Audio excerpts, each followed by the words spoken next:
rain driven by the force of hurricane winds beat Florida as Hurricane Jeanne makes landfall in Florida. And the calm of the hurricane's eye gives us a glimpse of the downed trees, broken signs, and shattered buildings in Port St. Lucie. And the damage not over yet. Hi, everybody. Half past the hour right now. I'm Hillary Andrews. And Jeanne was the 6th major hurricane of the Atlantic Basin season. I'm Bob Stokes. Thanks for joining us. We are in storm alert here on the Weather Channel. Hurricane Jeanne, packing winds as strong as 122 miles per hour, reached the South Florida coast last night. Stuart, Florida gets a double dose of Hurricane Jeanne. These are pictures after the eye wall had passed and the back half of the hurricane moved ashore. Heavy winds and rain take out electrical transformers all over the area. And a lot of roads are blocked by downed power lines. Here's the latest on Jeanne. Jeanne's still blowing with winds of 110 miles per hour, suspected to remain hurricane strength right across to almost Tampa. Westerly motion right now, 13 miles per hour, but in the next 12 to 24 hours, we do expect Jeanne to make more of a northerly turn.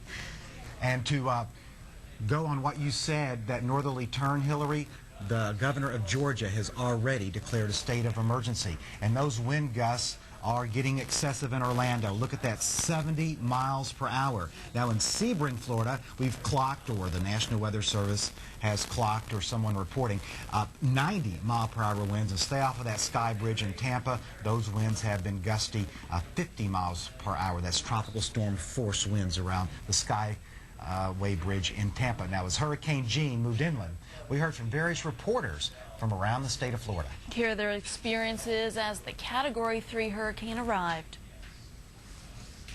You can just see the power of this Category 3 hurricane and what it is like outside right now. The wind's just accelerating. And we do have a building here that can shield us from those gustier winds, but this is what it's like in feeling the full force of this hurricane right now. This is Amanda Ober, and I am live in Indian Harbor Beach. We are about 50 miles north of where Hurricane Jeanne is expected to make landfall, and as you can see, we are dealing with some very strong winds here. I am going to step into some shelter for just a moment so that you can understand me a little better. We've got a huge concrete condominium here that buffets some of the wind. They are expecting hurricane force winds that could last for up to 12 hours tonight. A huge concern here is beach erosion. They're bracing to a 5 to 8 foot storm surge, and all up and down Florida's east coast. It's a big concern because Hurricane Francis already washed away so much of the precious coastline, and they have no idea what they're going to find after Hurricane Jeanne has left her mark. Hurricane Jeanne is pounding Stuart. Right now we're feeling wind gusts of anywhere between 60 and 80 miles per hour.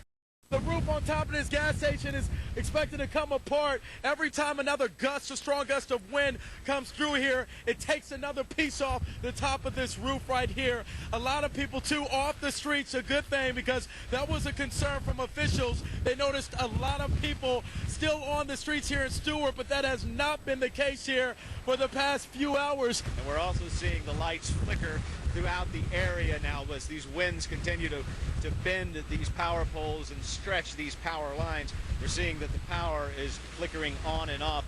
Fortunately, we are still seeing plenty of lights on, street lights, and fortunately we aren't seeing anybody out on the roads around A1A.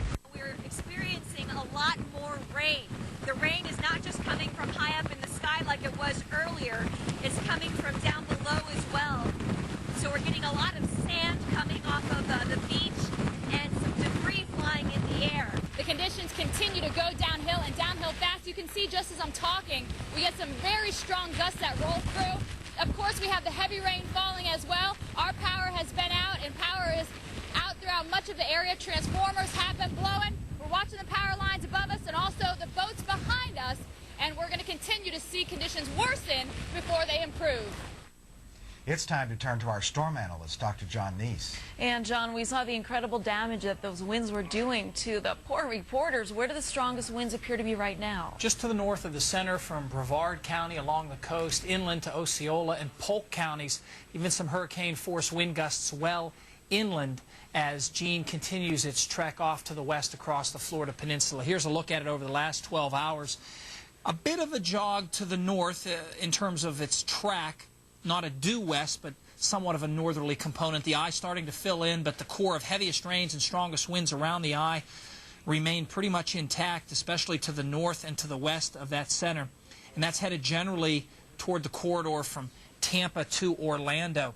Just taking a look at the obligatory tornado watch in effect as hurricanes come inland. We've seen this previously with Francis and Ivan, and we'll likely see some tornadoes develop today. This tornado watch in effect until 5 o'clock this afternoon. Take a look at some of the wind gusts from the official weather observing stations. A wind gust to 64 miles per hour in the last hour in Orlando, and it will not improve anytime soon. 4 to 8 inches of rain there expected.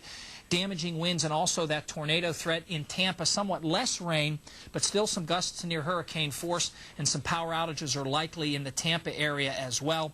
Taking a look at how widespread some of the wind and tree damage could be, the area in red where widespread tree damage and power outage is expected. But notice by later tonight and tomorrow, some of that may spread well north into Georgia and South Carolina. Thanks, Tom.